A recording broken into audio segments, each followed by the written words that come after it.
The night air over the Iraqi forward outpost in 1991 hung heavy and motionless, as if the desert itself had paused to witness the unraveling within the sand-colored fortifications. Soldiers shifted nervously along the perimeter, fingers tight on cold steel rifles, boots sinking into the fine grit that clung to every seam of their fatigues. Radios crackled intermittently, the terse language punctuated by sharp exhalations and whispered commands. Yet the cadence was fractured, uncertain. Something had shattered the rhythm of routine, a dissonance in the choreography of vigilance that usually held these men steady through long desert watches.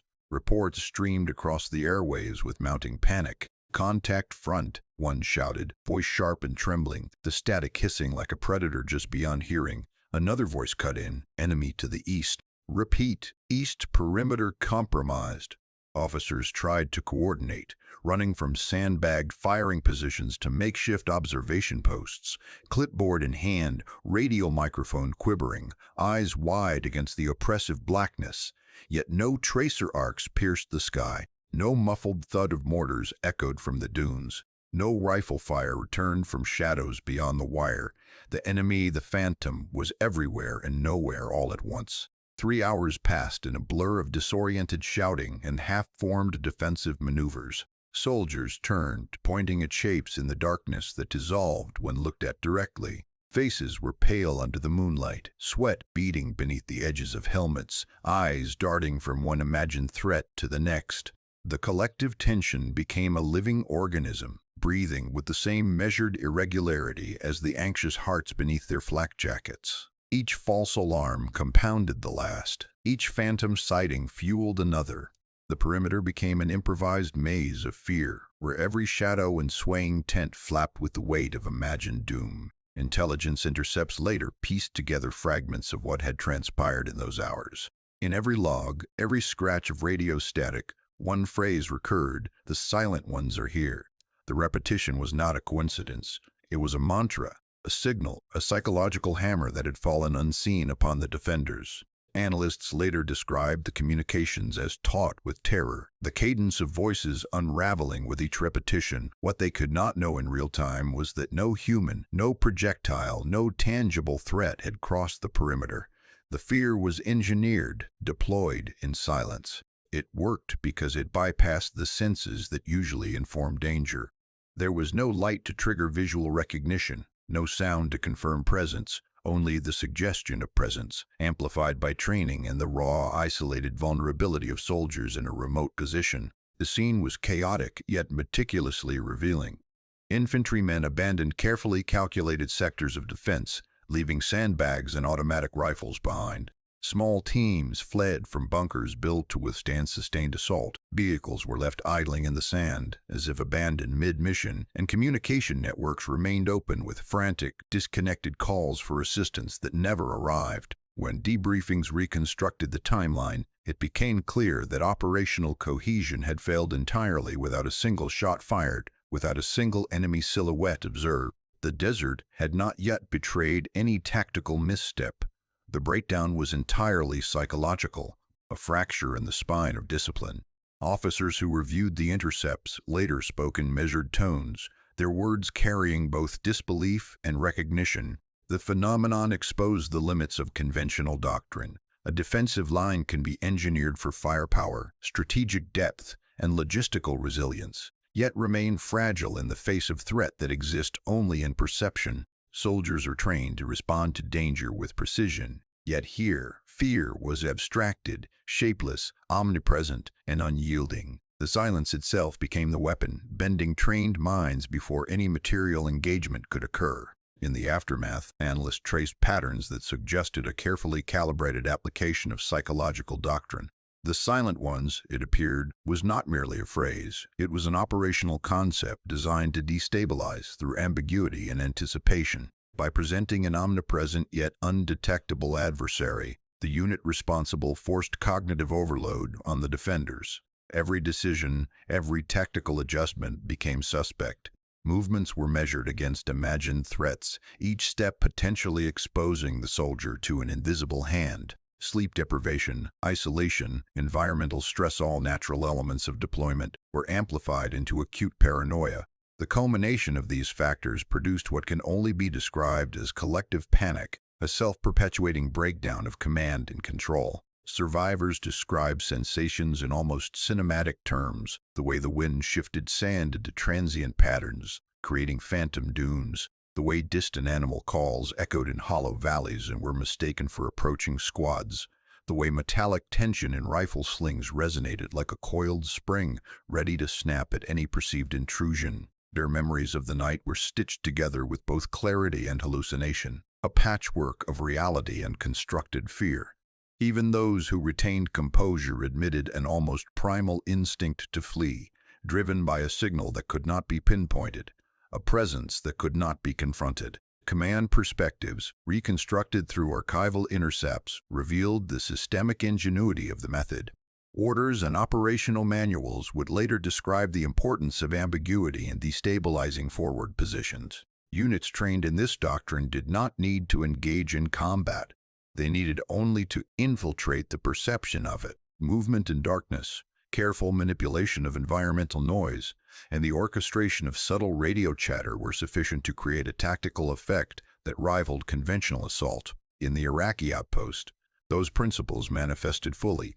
The soldiers' own anticipatory anxiety became the medium of destruction.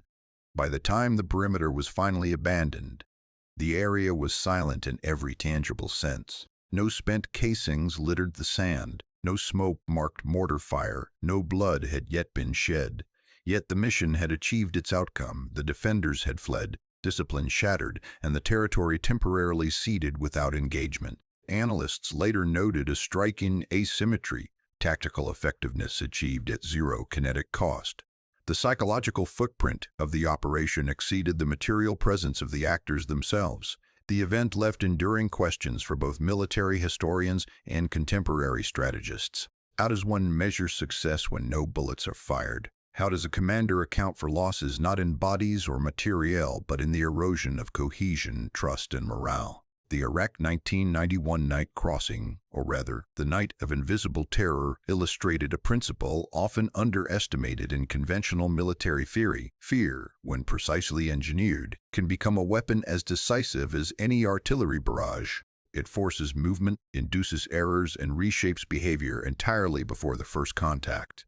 The record of the Silent Ones would remain a template for understanding the power of psychological operations.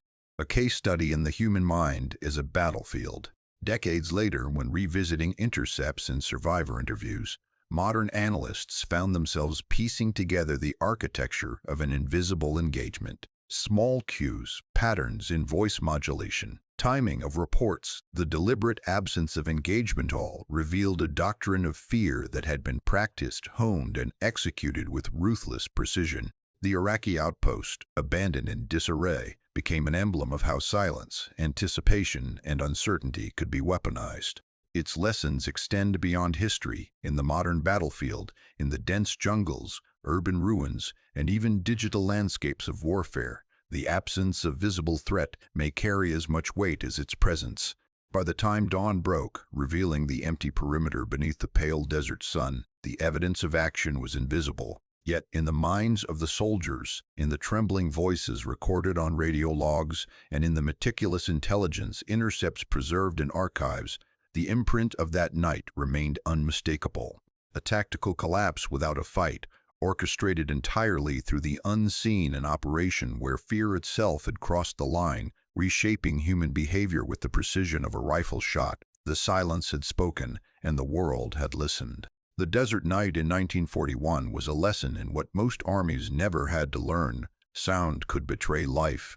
The wind was a fickle companion, stirring sand into tiny whirlwinds that clung to everything. Every movement crunched beneath boots like a muted percussion, and every voice, no matter how careful, carried further than the eye could see. For most commanders, the measure of power was steel, artillery, the thunder of a coordinated barrage. But for Lieutenant David Sterling, commanding a small cadre of what would become the Special Air Service in the vast North African deserts, the equation was inverted. Detection meant death, noise meant defeat. Firepower alone was irrelevant. The SAS had to operate in the shadows not simply to survive, but to dominate through absence. Sterling's philosophy was radical, bordering on obsession. Where conventional doctrine favored overwhelming force and predictable lines of advance, Sterling preached a gospel of absence, an operational theology where silence was not a tactical convenience but a weapon. In practice, this meant that each patrol, each raid, was designed not to hit the enemy with superior numbers, but to unsettle them through invisibility, through the terror of uncertainty. An airfield in the Libyan desert did not need to burn in flames to be conquered. It needed only to be invaded in a way that left no trace until it was too late. The psychological inversion was as clear as the stars above the sands. The less the enemy heard, the more danger they faced. Training for this kind of warfare began in the most granular details. Recruits were drilled in sound discipline until every step became a study in physics. The weight of a body, the angle of a boot, the drag of equipment could generate or suppress sound. Sand, brittle crates, metal tools, each had to be mastered to a point where movement left no auditory footprint. Soldiers crawled across rock-strewn terrain, learning how to compensate for the resonance of hollow surfaces beneath their elbows. They practiced shifting through dunes in total darkness, counting their breaths, measuring heartbeats against the expected echo of gunfire until their very presence became a ghost in the landscape. Discipline extended to the smallest items. Buttons were taped, flaps secured, rucksacks rearranged to prevent metallic clicks, knives sheathed to prevent glint or scrape. Every detail reinforced the doctrine: if you were heard, you were already lost. Early operations bore the fingerprints of this philosophy. The raids against Axis airfields in 1941 and 1942 were surgical, almost ritualistic. Small teams of men would parachute behind enemy lines under cover of moonless nights, carrying explosives and minimal equipment. The objective was not to annihilate. It was to vanish after achieving terror.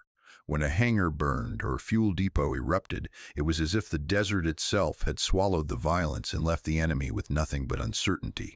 Commanders on the ground reported explosions in places no man should have been able to reach. Pilots counted destroyed aircraft, but they could not understand how lightly defended positions had been penetrated with such precision. The SAS operated like a shadow army, delivering fear as much as destruction. To make silence second nature, Sterling implemented drills that bordered on obsessiveness. Soldiers would move in complete darkness for hours, forced to navigate by star patterns and compass bearings alone, practicing absolute stillness whenever a simulated sentry approached. Any noise-whispered word, cough, dropped piece of equipment would trigger the immediate cessation of exercise, forcing repetition until instinct, rather than thought, controlled every motion. Men learned to anticipate the recoil of their own equipment, the sound of their rifles' metal cooling in the desert chill, the way sand shifted beneath weight. Even breathing was measured, taught to be silent yet sufficient to sustain peak alertness. This was not stealth for efficiency. It was stealth as doctrine, as identity, as a form of psychological leverage. The contrast with conventional military thinking could not have been sharper. Mainstream armies measured dominance through volume, artillery barrages, tank offensives, the rumble of mechanized columns. The SAS measured dominance by absence. While other forces sought to make themselves impossible to ignore, Sterling's men made themselves impossible to locate, impossible to predict. This inversion created a tension uniquely suited to psychological warfare. An enemy unable to hear or see the threat could never act decisively. Fear, not firepower, dictated their behavior. An officer in a distant command post might plan defenses with confidence, assuming the desert expanse offered security. The reality was that one silent patrol, moving like a whisper across miles of sand, could undo that sense of certainty in minutes. For the doctrine was codified not only in operational manuals, but in ritualized practice. Men were taught to synchronize movement with the environment, the rustle of a nocturnal creature, the subtle shift in wind over a dune, the distant crackle of a fire. Night became an ally, not a constraint. The desert's inherent emptiness amplified every sound, and mastery of that space was mastery over death itself. By the time a target was struck, the enemy was already psychologically unmoored. They would awaken to destruction. They could not explain, haunted by questions that had no answer. How did they get there? Why was there no warning? Which way had they vanished? Sterling had codified terror into procedure, teaching that silence could fracture morale faster than any bullet.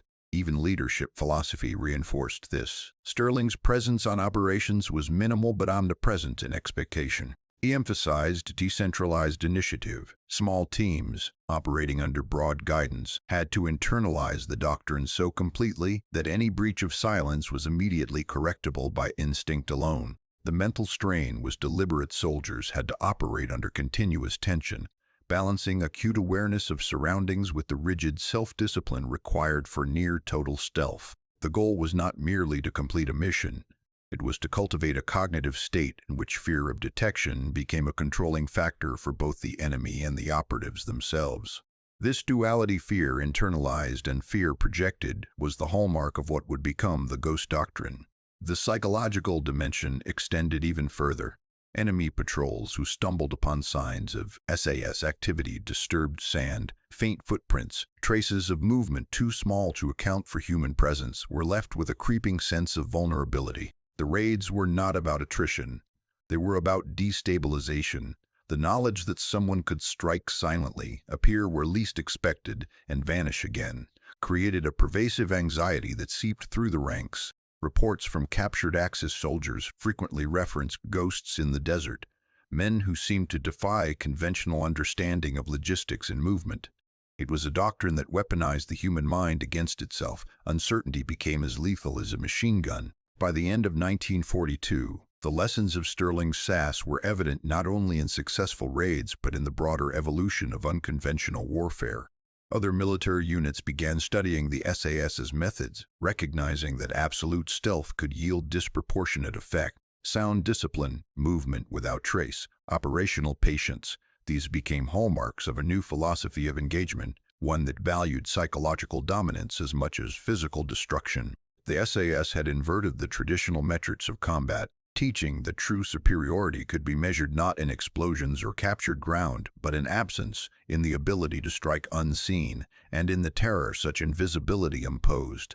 In retrospect, these early desert operations reveal more than tactical innovation. They reveal a doctrine forged from the extremes of risk and necessity. Sterling's insistence that detection equals failure, that silence itself was a weapon, laid the foundation for what decades later would become the guiding philosophy of elite units operating in the shadows. Firepower could be replicated, numbers could be reinforced, but the certainty of an unseen, unheard threat, the capacity to vanish into desert night after leaving chaos behind, could not be mitigated. In every silent step, every muffled footfall, every night-long crawl across unyielding terrain, the ghost doctrine was born.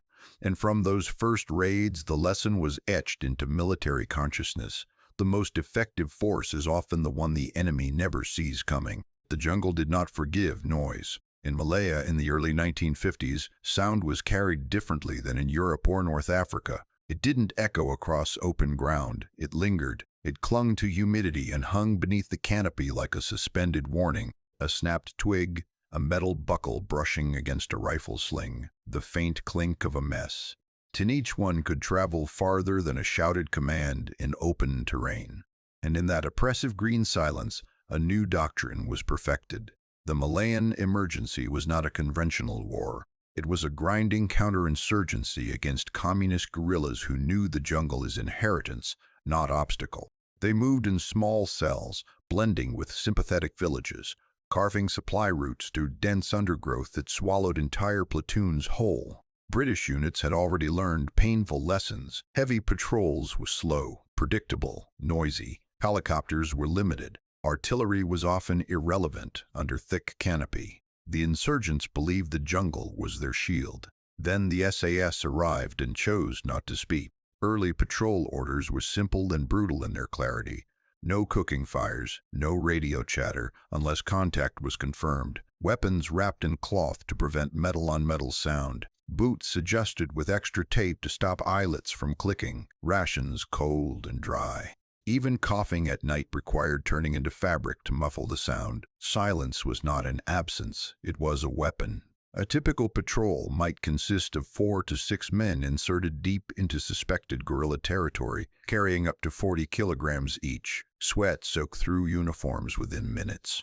Leeches found exposed skin within seconds. Movement was measured not in miles, but in meters per hour. 50 meters could take 30 minutes if undergrowth thickened. They learned to breathe through their noses to avoid audible exhalations. They learned the rhythm of the jungle, the insect drone at dusk, the subtle shift in bird calls when something larger moved beneath the leaves. Weeks could pass without a word spoken above a whisper. One former trooper would later describe it as living inside someone else's lungs. The jungle inhaled and exhaled around them, and they moved only when it did. For the communist insurgents, known as CTs, the jungle had always provided early warning. They listened for patrols crashing through brush, for shouted orders in unfamiliar accents. They relied on sound to gauge distance and intent. Then camps began to disappear. An insurgent interrogation transcript from 1953 describes the first wave of confusion. A captured courier, gaunt and hollow-eyed, recounted returning to a temporary camp near the Perak River to find cooking pots overturned, rice sacks slit open and soaked, ammunition missing. There were no footprints, no signs of firefight, no bodies. They were there, he insisted through a translator, but they made no sound. We did not hear them come. We did not hear them leave.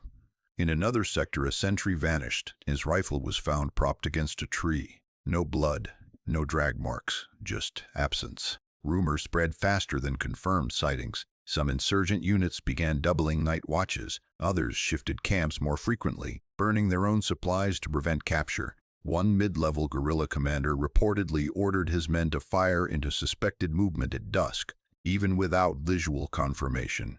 Ammunition expenditure increased. Confidence decreased. British after-action reviews began noticing a pattern. Contact ratios shifted. Instead of large-scale firefights, insurgent casualties occurred in small, precise engagements. A two-man listening post eliminated with suppressed fire. A supply cache dismantled and booby-trapped with its own explosives. Documents removed. Weapons stripped of firing pins and left useless. The physical damage was measurable, but the psychological damage was exponential. Fear spreads faster than bullets. SAS patrols understood something fundamental about insurgency warfare. The guerrilla survives on certainty. Certainty that the jungle conceals him. Certainty that the enemy is loud and distant. Certainly that warning will come before contact. Remove certainty and the structure collapses inward. A British intelligence officer reviewing interrogation summaries in Kuala Lumpur noted increasing references to invisible patrols. Insurgents described hearing nothing before comrades fell. They described waking to find perimeter traps disarmed without triggering. They described food stocks contaminated or removed without trace. One captured insurgent, barely 20 years old, admitted that men in his unit began refusing night sentry duty. They claimed illness. They claimed exhaustion. Some fired their weapons at random movements in the dark, unable to trust their own senses. The jungle that once offered protection now felt inhabited. On one patrol in 1954, a 6-man SAS team tracked a guerrilla column for 3 days without being detected. They observed cooking routines, weapon maintenance habits, guard rotations. They waited until rain masked the subtle crunch of repositioning. Then, in under 90 seconds, they struck 2 suppressed shots, a knife in silence, documents seized. The remaining insurgents fled blindly into darkness, firing wildly into trees. By morning, the SAS team was gone. The insurgents were left with their dead and a growing suspicion that nowhere was safe. The British command initially saw SAS operations as reconnaissance support, eyes and ears for larger sweeps. But field reports began to suggest something else. Entire insurgent bands were abandoning established zones after repeated silent penetrations. Villagers reported seeing guerrillas move through at odd hours, agitated and sleep-deprived. In one sector, insurgent activity dropped by nearly 30% over a 3-month period without a corresponding increase in conventional engagements. No decisive battle, no dramatic offensive, just erosion. The cost to the SAS was not negligible. Operating for weeks without relief meant trench foot, infected cuts, dehydration, malaria risk, mental strain, compounded physical exhaustion. Silence isolates. It compresses thought inward. Every patrol carried the knowledge that a single Mustega-dropped magazine, a careless whisper, could reverse the psychological equation instantly. There were losses. A patrol ambushed near Johor lost 2 men when a concealed insurgent unit managed to detect their movement. The firefight lasted less than 5 minutes, but it shattered the illusion of invulnerability. Silence required discipline without arrogance. It demanded constant recalibration, yet the broader pattern held. Insurgent documents recovered in later years revealed internal memos warning cadres about special jungle troops who move like animals and leave no trace. Instructions advised increased spacing between units, stricter noise discipline, and avoidance of predictable campsites. The irony was profound. The guerrillas, masters of concealment, were now adjusting to avoid being hunted by something even quieter. By the mid-1950s, British assessments concluded that small, silent patrol dominance had contributed significantly to degrading insurgent morale. It wasn't body counts that shifted the tide, it was uncertain. It was the creeping realization among insurgents that the jungle no longer belonged exclusively to them. One British commander summarized it bluntly in a confidential report. The enemy fears what he cannot hear more than what he can see. In Malaya, the SAS did not rely on overwhelming firepower. They relied on absence, on denying the enemy the comfort of sound, on turning the jungle from sanctuary into suspicion, and in doing so they discovered a tactical truth that would echo through decades of special operations doctrine. Silence, properly applied, does not merely conceal movement. It invades the mind. The first thing they teach you is that silence is not the absence of sound. It is in control of it. Long before a patrol steps into contested terrain, before a single weapon is loaded or radio check whispered into the dark, the process begins with something deceptively simple. Boots. Not the polished parade boots of ceremony, not even the standard-issue combat tread built for durability. In certain operations, SAS operators selected footwear based not on uniformity, but on terrain chemistry. Jungle rock demanded soft rubber soles that flexed with uneven ground. Rocky highlands required thin, almost minimalist tread that allowed the foot to read texture like fingertips reading braille. Too rigid, and you snap twigs. Too aggressive a pattern and mud clung, adding weight and noise. Slower is faster. That phrase appears repeatedly in declassified training notes. It sounds philosophical. It is mathematical. A patrol that moves at half the speed but avoids detection entirely covers more usable ground than a faster unit forced into contact and withdrawal. Speed invites friction. Friction makes sound. Sound invites response. SAS movement doctrine inverted conventional military instinct, where many Soviet-trained units emphasized pace and formation integrity, covering ground rapidly, maintaining tight intervals, accepting a degree of ambient noise as inevitable. The SAS treated audibility as the primary battlefield. Visibility was secondary. You can be seen and survive. You cannot be heard and survive in the same way. Operators were trained to read vegetation the way a tracker reads spoor. Leaves curled under tension snap differently than those resting loose. Dry eucalyptus produces a brittle crack. Damp jungle foliage compresses with a soft exhale. A single misstep reveals not only presence but direction, weight, urgency. One veteran described being halted mid-stride during selection because an instructor heard his webbing shift under fabric, not a loud clink, a faint friction of metal against canvas. The candidate was ordered to repeat the last 20 meters in reverse, correcting every microsound. That level of scrutiny wasn't punishment. It was calibration.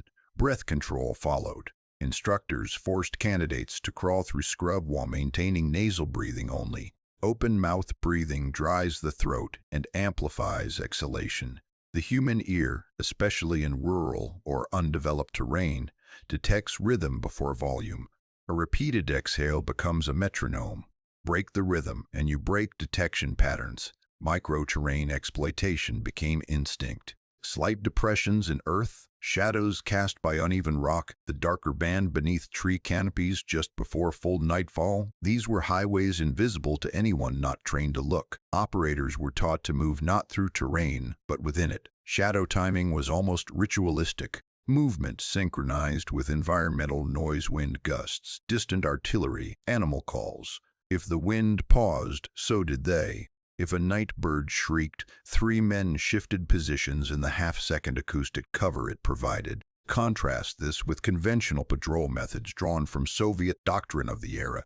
Speed, aggression, and visible dominance defined their approach. Boots struck earth decisively. Branches were pushed aside, not studied. Noise discipline existed, but it was subordinate to tempo. The assumption was that strength lay in momentum. Momentum creates presence. Presence creates predictability. SAS doctrine sought the opposite. A small four-man team could infiltrate within meters of a larger patrol without engagement, not by invisibility, but by acoustic manipulation. The enemy heard nothing because the operators allowed nothing unnatural to exist. But here is the counterintuitive layer.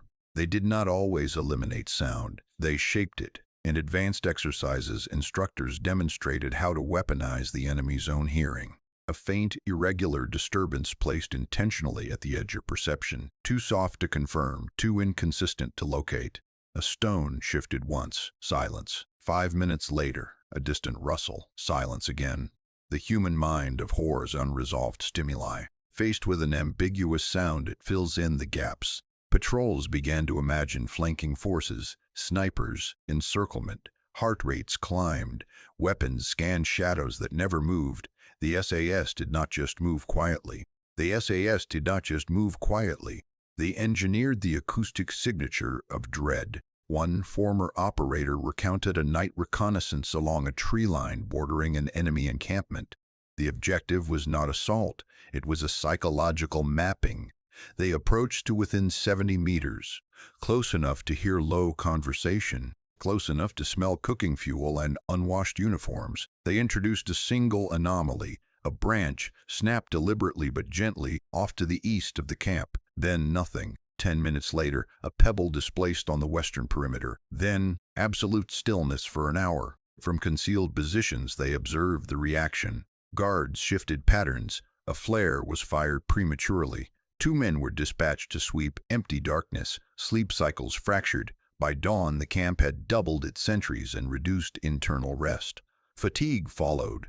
The next night, there was no sound at all. But the memory of the previous disturbance lingered like static. Every natural movement of wind through brush became suspect. Patience is aggression. That phrase, too, appears in training transcripts. Aggression does not always require kinetic force. It can be temporal, stretch the enemy's nerves, deny them certainty, exhaust their attention. There was also a psychological cost to such discipline. Operators described the strain of moving at glacial pace for hours, muscles burning from held positions, resisting the primal urge to swat an insect crawling across the face, sweat pooling beneath webbing, cramped calves. The body demanded motion, doctrine demanded stillness. You learn to treat discomfort as background noise. Meanwhile, opposing patrols operating under speed-centric doctrine often misinterpreted silence as safety. If no contact occurred within a certain window, they relaxed intervals. Conversations rose above whispers. Equipment hung looser. The absence of sound became permission. That miscalculation created opportunity. Statistically, smaller units trained in silent approach reported significantly lower detection rates during reconnaissance phases compared to conventional patrols operating in similar terrain. But numbers alone do not capture the qualitative edge. It was not simply that the SAS avoided being heard. It was that they controlled when and how they were heard, and that control shifted initiative. In debriefings, captured enemy personnel sometimes described an unnerving sensation, the belief that they were being watched long before contact ever occurred. No visual confirmation, just a prolonged exposure to ambiguous quiet. Some altered routes. Others increased noise in an attempt to claim space. Noise as reassurance, silence as pressure. The doctrine recognized a fundamental asymmetry. Humans are more afraid of what they cannot locate than what they can confront. A visible adversary can be engaged. An unseen presence disrupts cognition. This was not mysticism, it was neurobiology applied to terrain. The unsettling truth is that the silent approach was less about stealth and more about orchestration. Boots chosen for texture sensitivity, breath slowed to erase rhythm, movement synchronized with environmental acoustics, microterrain exploited as acoustic dampening. Each component layered into a larger system, and once mastered, it did something extraordinary. It turned the battlefield into an instrument. The enemy listened for threat. The enemy listened for threat. The SAS decided what they would hear. And sometimes, the most devastating sound of all was the one that never came. For 3 days, the enemy believed they were being haunted. It began with a missing sentry. Not dead, not captured, simply absent from his post outside a mud-walled compound deep in Oman's Dhofar Mountains. His rifle was still leaning against the parapet. His boots were still by the doorway. The radio log recorded nothing unusual, just a routine check-in at 2300 hours, then silence. By the second night, accusations were flying across rebel frequencies. Intercept operators at a British listening station translated the panic in real time. Words like betrayal, spy, traitor in the ranks. One commander insisted the government forces had infiltrated them. Another claimed jinn spirits were moving through the camp unseen. Somewhere inside that compound, according to accounts whispered for decades afterward, an SAS non-commissioned officer was already 48 hours into an operation that officially never happened. His name rarely appears in print. Veterans refer to him only by rank and a single initial. A career NCO, late 30s, veteran of Borneo and Aden, the kind of soldier who understood that in Dhofar, conventional warfare was a blunt instrument. The insurgency thrived on terrain-jagged ridgelines, dry wadis, villages perched along escarpments where a platoon could vanish in minutes. British doctrine in Oman had shifted by the early 1970s. Instead of large sweeps, they favored surgical pressure. Intelligence-driven operations, small teams inserted quietly to fracture insurgent networks from within. Winning the allegiance of local tribes mattered as much as firepower. Fear, when used, had to be precise, and this operator specialized in precision. The story goes that he entered the compound alone under cover of a sand-laden windstorm that reduced visibility to less than 10 meters. No night vision in those days. No drones overhead. Just darkness thick enough to feel against the face and a compass taped inside his sleeve. He moved low, timing each step to the gusts that rattled loose tin and canvas. Inside the perimeter, he did not plant explosives. He did not sabotage equipment. His objective was intelligence. Names, supply routes, radio frequencies, confirmation of which tribal leaders had shifted allegiance. He found the command hut by following the faint glow of a shielded lantern. Through a gap in the woven matting, he counted shadows. 3 men, 1 map spread across the floor. He waited until the lantern dimmed and the breathing changed. Then he slipped inside. Veterans who served in Dhofar described the mountains as unforgiving. The air carried a metallic dryness. Sweat evaporated before it cooled you. Every movement scraped against rock or thorn. To remain undetected for 72 hours in that environment required more than stealth. It required discipline bordering on obsession, urinating into a cloth to avoid leaving scent, eating only what could be swallowed without chewing, remaining motionless for stretches long enough that muscles trembled uncontrollably. By the 3rd day, intercepts captured something unusual. Rebel units began accusing one another of leaking positions. One message, later declassified, translated roughly to, "He is among us. He hears our plans." Another warned fighters not to sleep in the same place twice. Paranoia spread faster than any patrol could. When the operator finally exfiltrated, he left no bodies behind, no visible damage, just absence and doubt. Within weeks, at least 2 insurgent sub-commanders had been executed by their own men under suspicion of collaboration. Cohesion fractured. Meetings were shortened. Radios used less frequently. The insurgency did not collapse, but it began to mistrust itself. From a strategic standpoint, the effect was disproportionate to the manpower invested. 1 man, 72 hours, no shots fired, and enemy coordination degraded across a sector spanning dozens of square kilometers. In counterinsurgency, doubt can be deadlier than bullets. But legends are built from outcomes. They rarely include the aftermath. Years later, in a quiet pub outside Hereford, a former troopmate described the operator's return. "He looked the same," he said, staring into his glass. "That was the unsettling part. Same boots, same grin. But he didn't sit with his back to the door anymore. He stood."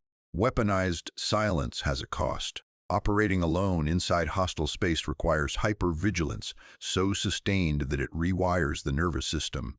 Every sound becomes a potential threat. Every shift in air pressure is a warning. When the mission ends, the body does not automatically power down.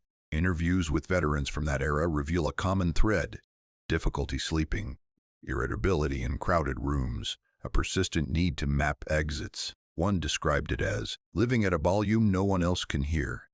The world felt slower than his reactions, duller than his expectations of danger. Conventional soldiers rotated through Dhofar on 6-month tours, operated in platoons, shared risk, shared boredom, shared relief when the tour ended. But operators working deep reconnaissance carried isolation as part of the job description. Success required invisibility, not only in the field, but afterward. Missions were not discussed. Details compartmentalized, even among their own. Information was rationed. The SAS NCO, who became folklore, rarely spoke of the compound. Official records list routine patrols, liaison duties, training assistance. The 72 hours do not appear. Those who knew, knew.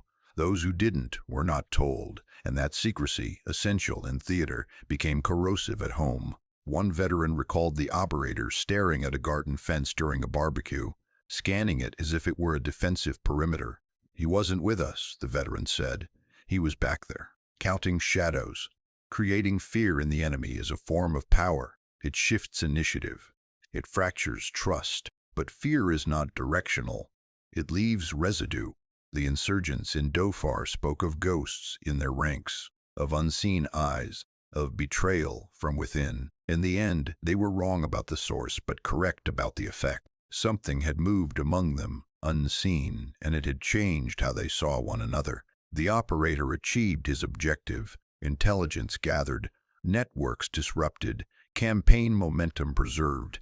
On paper, it was a model of asymmetric effectiveness, but legends do not sleep easily. In the years that followed, he avoided reunions, declined interviews. When asked once by a younger soldier how he managed to remain undetected for so long, he reportedly answered, "You don't think about being unseen, you think about not existing." That is the paradox at the heart of elite warfare. To be most effective, you must erase yourself from the environment. And sometimes, in doing so, you erase parts of yourself as well. In Dhofar's mountains, the wind still moves through abandoned compounds. The walls crumble slowly under sun and sand. The insurgency ended. The Sultanate stabilized. The campaign is studied in staff colleges as a case of successful counterinsurgency. But among those who were there, the memory is less about victory and more about the silence that followed. Because when you spend 72 hours as a ghost, you may succeed in haunting your enemy. The question is whether you ever fully return. The desert at night does not forgive noise. By January 1991, as coalition air power carved incandescent scars across the Iraqi sky, small SAS patrols were already walking into the emptiness west of the Euphrates. Official communiques would later speak in measured language about deep reconnaissance and Scud interdiction, but on the ground beneath a vault of cold stars, it was something more primitive and more dangerous, a contest between technology and silence. Among the patrols inserted behind Iraqi lines was the teen later known as Bravo 20. Their story would become famous for the wrong reasons: compromise, pursuit, capture, death in the cold. Yet even as that patrol unraveled, other SAS teams were dissolving into the desert with an almost supernatural effect. To understand the reversal that followed, you have to stand in that darkness and listen. Iraq's military machine in 1991 was not a guerrilla force. It was built in the Soviet mold: armored columns, motorized infantry, artillery grids, and radio nets that chatted constantly. The Republican Guard, positioned as Saddam Hussein's strategic reserve, operated with thermal optics, helicopter mobility, and layered air defense. Their doctrine assumed movement meant engines. Contact meant gunfire. Threats announced themselves with tracks in the sand and electromagnetic signatures in the ether. The SAS brought none of that. Insertion was quiet, often by helicopter flying nap-of-the-earth profiles to evade radar before flaring low and hard, rotor wash, whipping sand into blinding halos. Then the aircraft were gone, and the patrol was alone. 8 men, sometimes fewer, swallowed by a desert that dropped below freezing before midnight. The smell of aviation fuel dissipated. The only sound left was breathing inside scarves, stiff with frost. The first revelation came quickly. Iraqi ground surveillance systems calibrated to detect vehicle movement. Radar returns. Thermal spikes registered nothing unusual. Because nothing was moving in a way machines understood, an SAS patrol could advance less than 2 kilometers an hour, sometimes far less. They would crawl across wadis, flattening themselves against the cooling earth as Iraqi convoys rumbled past within a few hundred meters. Thermal optics, effective against warm engines and massed infantry, struggled with men who minimized heat signatures, spaced out irregularly, and used terrain folds as natural insulation. A human body, prone and motionless in desert night air, is not the blazing beacon a tank engine is. It is a whisper. Intercepted Iraqi communications would later reveal the psychological fracture this caused. Units tasked with hunting enemy infiltrators reported sightings that evaporated before contact. Patrols drove for hours toward phantom coordinates. Helicopter crews scanned with infrared, reporting fleeting anomalies that vanished when approached. One transmission described infiltration by invisible forces. Another demanded clarification on whether coalition troops possessed new stealth uniforms. They did not. They possessed patience. The doctrinal contrast was stark. Iraqi search patterns were aggressive and noisy vehicle columns fanning outward, headlights occasionally flickering under blackout discipline, radios alive with overlapping commands. Their assumption was that pressure would flush out the intruder. It worked against conventional units. It failed against men who answered noise with stillness. In one lesser-known mission west of Highway 8, an SAS patrol established an observation post overlooking a suspected Scud launch corridor. For days they lay in shallow scrapes, sandbags filled by hand, cam nets blended with local brush. The smell of unwashed wool and ration packs hung close to the ground. They spoke in whispers so low they'd barely vibrated the air. At dawn on the third day, an Iraqi transport convoy passed within 300 meters.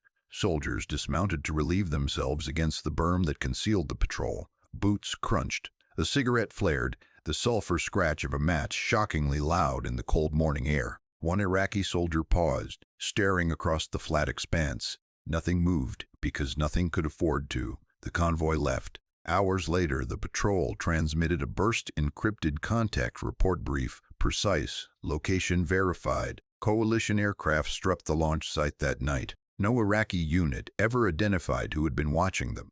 Meanwhile, Bravo 20's experience exposed the other edge of the blade. Compromised by chance contact, forced into evasion under pursuit, they encountered the full weight of Iraqi mobility, armored vehicles, helicopters, thermal scopes, sweeping like searchlights through darkness.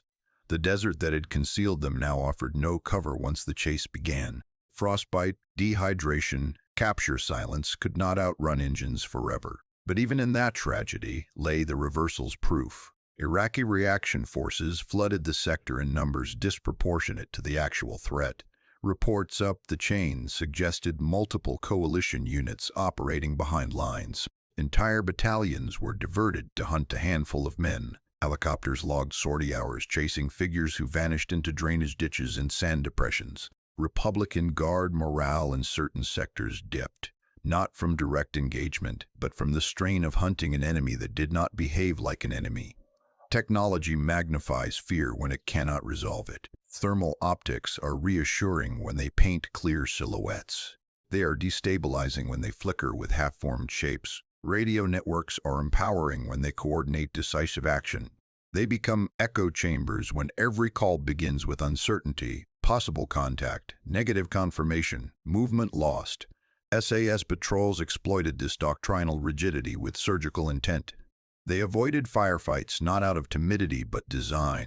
Every shot fired would confirm their existence in a way silence did not. Instead, they cut fiber optic lines, observed logistics hubs, reported on troop dispositions. In some sectors, Iraqi units began firing sporadically into darkness after false alarms, wasting ammunition at shadows. One patrol documented an Iraqi search unit conducting sweeps in grid patterns so predictable that the SAS simply shifted 200 meters between passes. Engines roared, dust clouds rose, radios crackled, and then quiet returned, the desert absorbing it all. The patrol would reoccupy its original vantage point as if nothing had happened. The machines were working exactly as designed. The doctrine was being followed to the letter, and yet the outcome inverted expectation. Coalition air supremacy is often credited as the decisive factor in the Gulf War, and rightly so. But air power depends on information, coordinates, movement patterns, confirmation. The silent men on the ground fed that machine with precision. In doing so, they demonstrated that the oldest method of warfare, stealthy human reconnaissance, could not be rendered obsolete by optics and rotors. There was a night near the end of the air campaign when an SAS patrol observed Republican Guard armor repositioning under cover of darkness, attempting to evade bombardment. The tanks moved in disciplined intervals, engines muted as much as possible, crews confident in their thermal advantage. From a shallow depression, less than a kilometer away, 2 SAS operators counted silhouettes against the faint glow of horizon fires. They recorded headings, estimated speed, and marked terrain features. They did not engage. Hours later, guided by that report, coalition aircraft intercepted the column in open terrain. The strike was devastating. Iraqi survivors would later describe the sensation of being seen from everywhere and nowhere. That was the culmination of the reversal. Iraq's advantage in mobility and detection assumed an opponent who mirrored its own structure units that maneuvered en masse, relied on radios, generated signatures. Against that template, thermal optics and helicopter gunships were lethal. Against dispersed, radio-disciplined patrols moving at walking speed, they were blunt instruments. Silence had become a weapon system, and not a romantic one.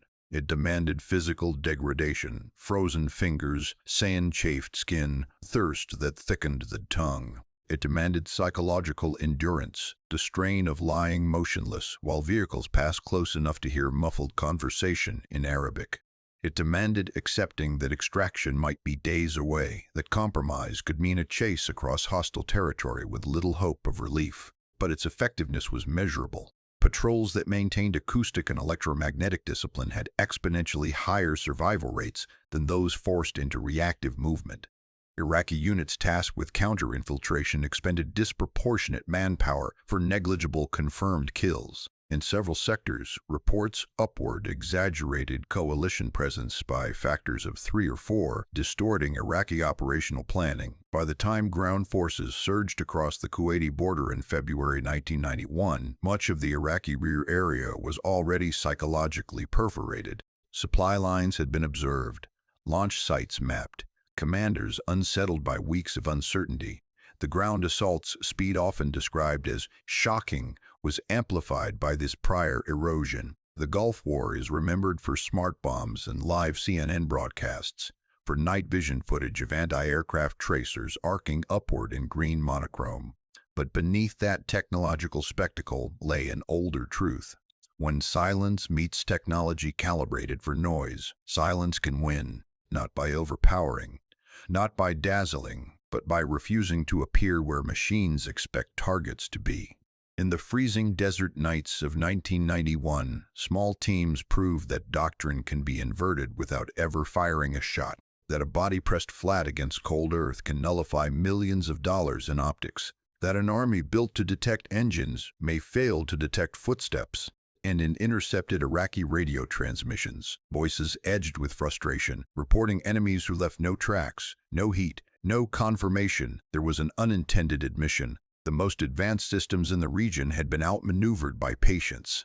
The silence doctrine, born in jungles and refined in mountains, had faced a modern mechanized army and emerged intact, not invulnerable, not without cost, but vindicated, because in the end, technology amplifies intent. And when intent is to vanish, to slow down, to become smaller than the threshold of detection, even the brightest optics can be left staring into empty desert wondering what just moved and why it cannot be found. In the most technologically advanced battle spaces on Earth, where satellites can read a license plate from orbit and drones circle at 20,000 feet, the most feared signal is still the absence of one.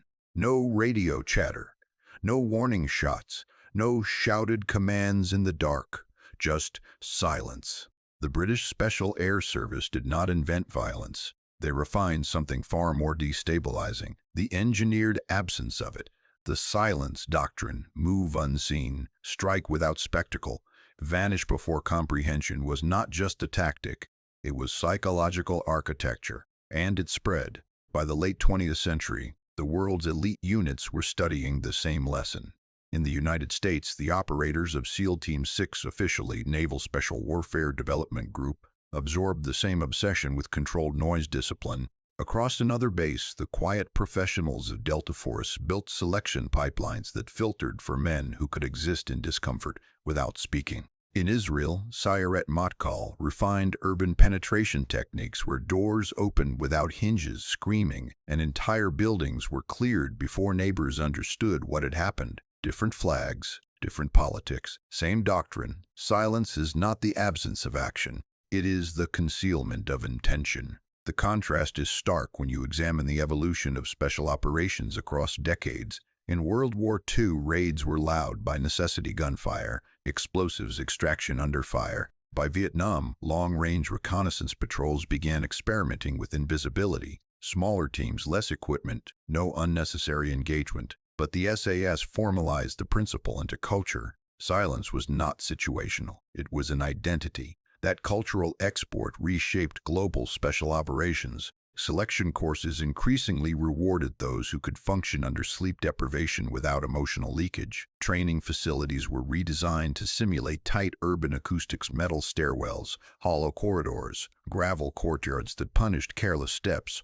Operators practiced entering rooms where the objective was not speed alone, but silence measured in decibels, because noise is information. In Afghanistan, during the long years after 2001, Taliban fighters began telling stories. Some described waking to find a commander gone from his compound with no firefight, no broken walls.